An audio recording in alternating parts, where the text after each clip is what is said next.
એના વિશે થોડું કહું તો તમને થોડું સમજાવું છે કે પોસ્ટલ લાઈફ ઇન્સ્યોરન્સ ભારત સરકારનું 1847થી ચાલે. ક્યારથી? 1847. આપણો દેશ આઝાદ નહોતો થયો ને ત્યારથી આપણી આ પોસ્ટ ડિપાર્ટમેન્ટ ચાલે છે. રેલવે અને પોસ્ટ અંગ્રેજોના જમાનાથી આ વસ્તુ ચાલતું આવે છે અને હમણાં પણ આપણે અડીખમ છે. હવે પોસ્ટ ખાતું છે ને, પહેલાં એવું હતું સેન્ટ્રલ ગવર્મેન્ટ અને સ્ટેટ ગવર્મેન્ટના એમ્પ્લોયી જ ખાલી પીએલઆઈ પોસ્ટલ લાઈફ ઇન્સ્યોરન્સ લઈ શકતા હતા. બરાબર? પોસ્ટલ લાઈફ ઇન્સ્યોરન્સ કેમ લેવું? Postal life insurance LIC, Tata, Reliance જેટલા પણ આપણા ભારત દેશમાં ઇન્સ્યોરન્સ કંપની છે એના કરતાં સૌથી વધારે ફાયદાકારક છે. ફાયદાકારક એના માટે કે એના પોસ્ટ ખાતામાં નથી કોઈ ઇન્સ્યોરન્સ માટે કોઈ એડવર્ટાઇઝની જરૂર, નથી ઇન્સ્યોરન્સ માટે કોઈ એમ્પ્લોયની જરૂર, નથી ઇન્સ્યોરન્સ માટે કોઈ એજન્ટોની જરૂર, બરાબર, નથી કોઈ ઇન્સ્યોરન્સ માટે કોઈને સેલેરી આપવાની. એટલે સરકાર શું કરે છે, સીધો પૈસો જે બચે છે 0% કોસ્ટ થયું ને, એમ્પ્લોય પણ પોસ્ટ ઓફિસના એમ્પ્લોયથી જ કામ લે છે, બરાબર. આમાં કોઈ એજન્ટ નથી, પોસ્ટ ઓફિસના એમ્પ્લોયથી જ કામ લે છે. આમાં કોઈ બિલ્ડિંગની જરૂર નથી, પોસ્ટ ઓફિસની બિલ્ડિંગથી જ કામ લે છે. એટલે સરકારને 0 પૈસા કોસ્ટ છે. એટલે સરકાર શું કરે છે કે આપણે જે પોસ્ટલ લાઈફ ઇન્સ્યોરન્સમાં આપણે પૈસા ઇન્વેસ્ટ કરીએ છીએ એની અંદર સીધું એલઆઈસી, ટાટા, રિલાયન્સ કરતો આપણને સીધું બેનિફિટ બોનસના રેટ પર આપણને ટ્રાન્સફર કરે છે.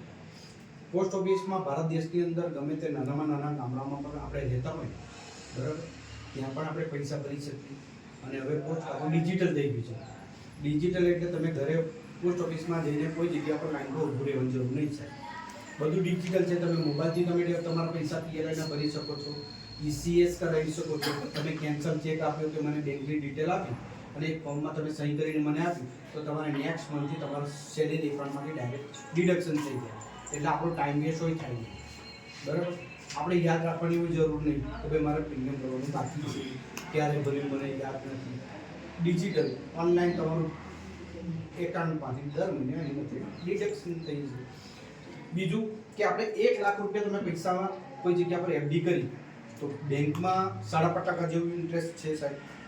પોસ્ટ ઓફિસની અંદર 6.9% વ્યાજ છે. એટલે જો તમારી પાસે થોડા જો પૈસા ભેગા થતા હોય તો તમે પોસ્ટ ઓફિસમાં જઈને તમે એફડી પણ કરાવી શકો છો.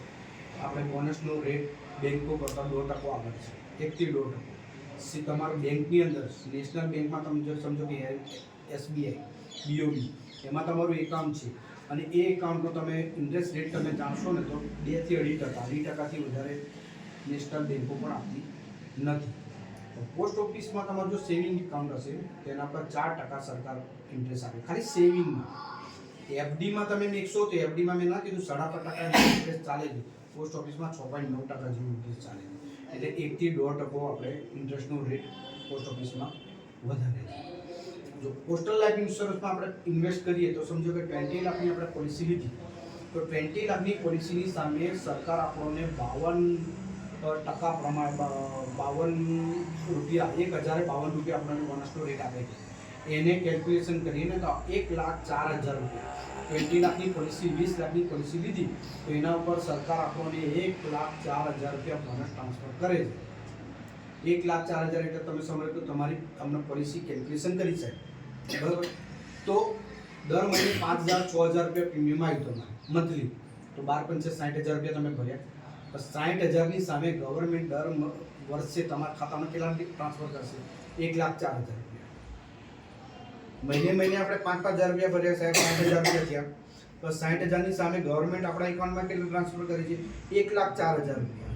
બોનસનો રેટ એટલો હાઈ છે એટલે તો કહું છું આ સેન્ટ્રલ ગવર્મેન્ટ સ્ટેટ ગવર્મેન્ટના એમ્પ્લોયી માટે જ હતું. હમણાં કોવિડ આવ્યા પછી એની ડિગ્રી પર્સન તમે આઈટીઆઈ કરેલું છે, નર્સિંગ કોર્સ કરેલું છે, કોઈ પણ કોર્સ કરેલો છે તો તમે આનો લાભ લઈ શકો. એટલે નહોતા લઈ શકતા.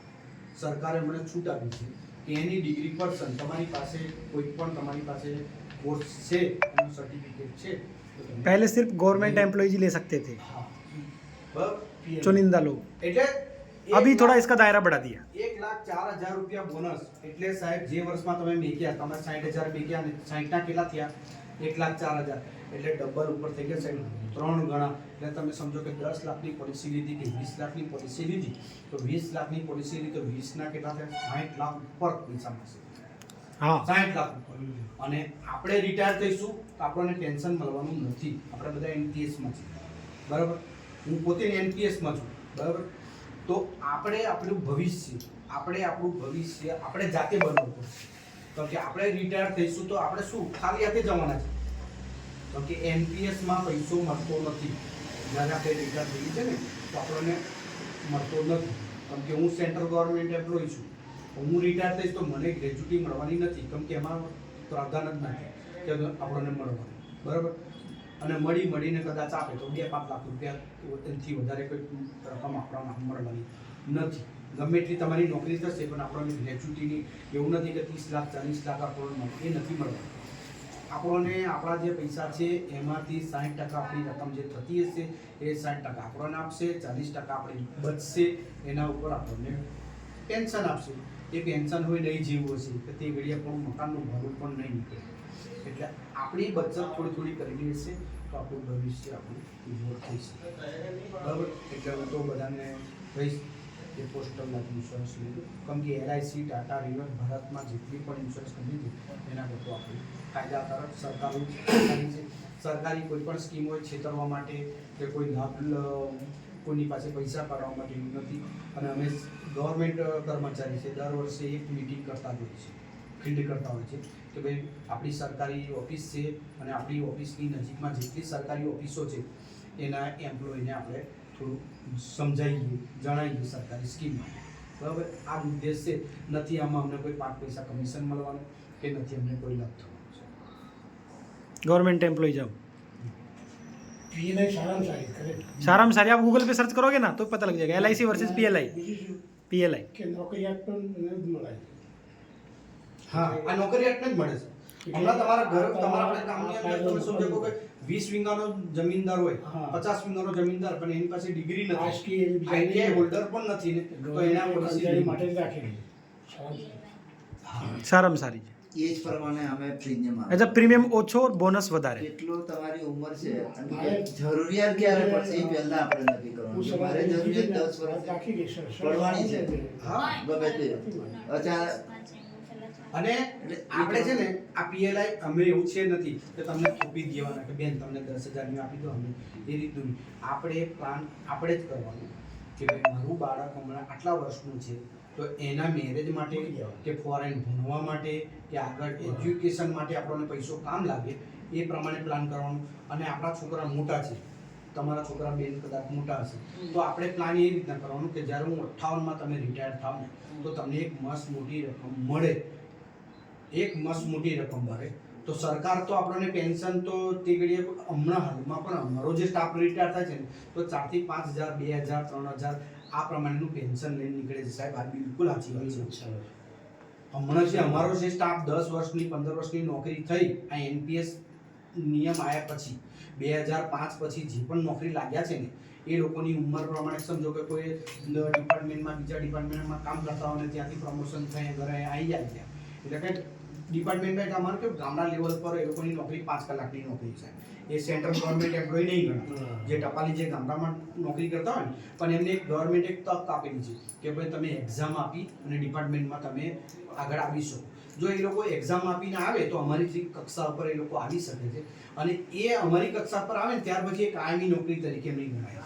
હવે જ્યારે એ સમજો કે 30 વર્ષની 35 વર્ષની 40 વર્ષની ઉંમરે પાસ એક્ઝામ ક્લિયર કરીને ઉપર આવ્યા, હવે એમની નોકરી રહી કેટલી 20 વર્ષમાં એમનો પૈસો ભેગો થઈ જાય કેટલો થવાનો છે. જ્યારે તારે એ રિટાયર થાય તે ઘડી આ બધું પ્લાન ના કર્યું હોય તો તે ઘડી આ બધી મુશ્કેલીઓ આવે. અને એવા ઘણા માણસો એવા છે કે 15 વર્ષ પછી રિટાયર થયા નોકરીમાં અને સાહેબ એમને NPSની અંદર 3,000 4,000 પેન્શન. હવે સિટીમાં રહેતો હોય તો એના ઘરનું ઘર થાય ના મકાનનું ભાડું ભરાય કે ના આવી કન્ડિશન આપણી ના આવે એ પ્રમાણે આપણે अभी से बचत स्टार्ट करो, एज कम है ना तो ज़्यादा लाभ मिलेगा, प्रीमियम अच्छा रहेगा. હા લાઈફ લાઈફ ઇન્સ્યોરન્સ ગમે તે પોસ્ટનું ભરી શકે. ટર્મ કશું નથી સાહેબ. આપણી જે છે એ જ પ્રમાણે તમારે પ્લાન કરવાનું છે કે મારે કેટલા વર્ષ પછી સાહેબ એક પ્રીમિયમ ભર્યું તમે મારી વાત કરો કે મેં એક પ્રીમિયમ ભર્યું. મેં સમજો કે 1 તારીખે ઇન્સ્યોરન્સ લીધું છે, બરાબર. મારું અઠવાડિયામાં મારી પોલિસી આવી ગઈ. આ મહિનામાં ફેબ્રુઆરીમાં મેં પોલિસી લીધી. મારી પોલિસી મારા તમારા હાથમાં અઠવાડિયામાં પોલિસી આવી જશે સાહેબ. અઠવાડિયામાં પોલિસી આવી ના કરે નારાયણ હું મેં પોલિસી લીધી, મને કંઈક એક્સિડન્ટ નડ્યું તો મારી 20 લાખની પોલિસી છે તો ગવર્મેન્ટ મારી નોમિનીને 20 લાખ તો ટ્રાન્સફર કરશે પ્લસ ગવર્મેન્ટના નિયમ પ્રમાણે આ વર્ષનું બોનસ કોઈ મળવા માત્ર હકદાર છે ભલે ને તમે અઠવાડિયા પર તમે પોલિસી લીધી પણ આ વર્ષનું પૂરેપૂરું બોનસ પણ તમારી નોમિનીને 1,04,000 ગવર્મેન્ટ ये तो बचत प्लस बीमा दोनों है।